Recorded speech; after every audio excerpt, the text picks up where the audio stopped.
విగ్రహం త్రినయనం అని చెప్పారు. ఏమవరు లేదు మాట.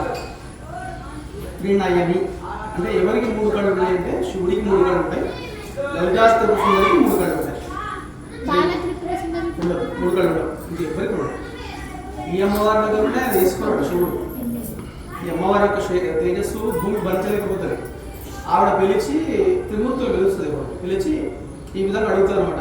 మీరు సృష్టి స్థితి లయకారకత్వం వహించండి అని శివుడికి, విష్ణువుకి, బ్రహ్మదేవుడికి ఆ యొక్క పని అప్పగిస్తుంది.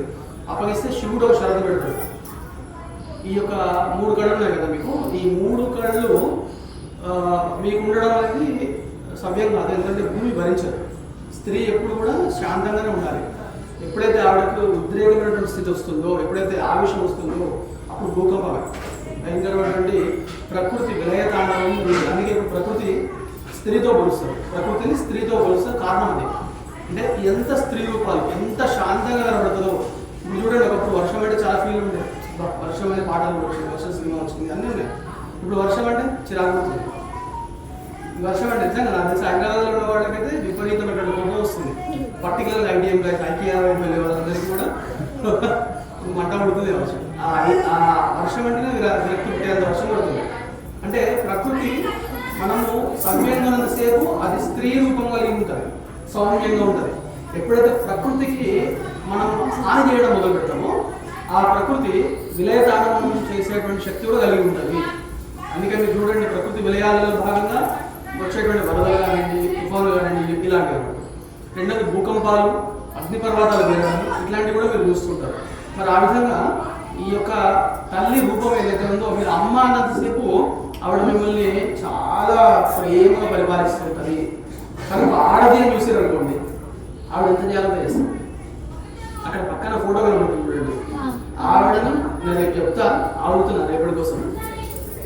వాస్తవానికి ఆవిడను మహిషాసురుడు కానివ్వండి, చండ ముందులు కానివ్వండి, శుంభుడు కానివ్వండి, ఒక స్త్రీ అనుకున్నారు. ఈ ఆడది ఏం చేస్తుంది మమ్మల్ని అనుకున్నారు. పూసి పడేసి మొత్తం ఇక్కడ మొత్తం దుమ్ముమాడింది.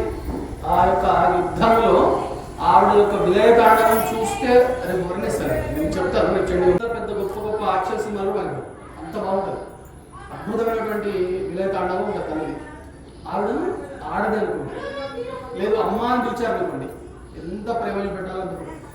అందుకే ఆవిడ చెప్తుంది, కొన్ని యుగాలకు సరిపడ వరాలు ఇచ్చేసింది. అసలు భవిష్యత్తులో నేను చెప్పిన పిల్లలందరూ ఉంచుకోండి, చెప్పిన భవిష్యత్తులో కరువు కాటకాలు వస్తే నేను శాకంబరి రూపంలో వస్తాను. నేను ఎక్కడైతే విలయతాండవం, ప్రకృతి విలయతాండవం ఉంటుందో శతాక్షి రూపంలో వస్తాను. నేను చాముండా అనే రూపంలో వస్తాను. అది చౌడేశ్వరి అంటారు కర్ణాటకలో.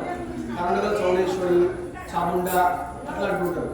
ఒకటే అమ్మవారు చండిక అనే దానికి శబ్దార్థం ఏంటంటే అతి కోపం కలిగినటువంటి ఒక స్త్రీ దేవత అర్థం. చండిక అతి కోపాన్ని అర్థం. కాబట్టి అత్యంత కోపం కలిగినటువంటి స్త్రీ దేవతలలో ఉగ్రమైనటువంటి దేవత చండిక. మరి అట్లాంటి చండికా రూపము మనకు ఎంత కోపంగా కనబడుతుందో అంత శాంతంగా, అంత ప్రేమగా, ఒక మాట చెబితే వరాలు ఇచ్చేటువంటి శక్తి కలిగినటువంటి రూపము లలిత. లలిత అంటే లాలిత్యం, సున్నితము, సౌమ్యం అని అర్థం వస్తాయి. అందుకే మీరు లలిత సహస్రనామము అని అంటుంటారు. లలిత సహస్రనామం కాదని లలిత రహస్యనామము. దాన్ని రహస్యంగా ఉంచాలి, చాలా రహస్యంగా చెప్పుకోవాలి. అంతేగాని ఒక మైక్ పట్టుకొని ఎక్కడ పడితే అక్కడ ఎలా పడితే అలా చదవకూడదు లలిత సహస్రనామం. మీరు లలిత రహస్యనామాన్ని చదివేటప్పుడు ఇంట్లో చదవాలనుకుంటే కింద ఆసనం లేకుండా చదవండి.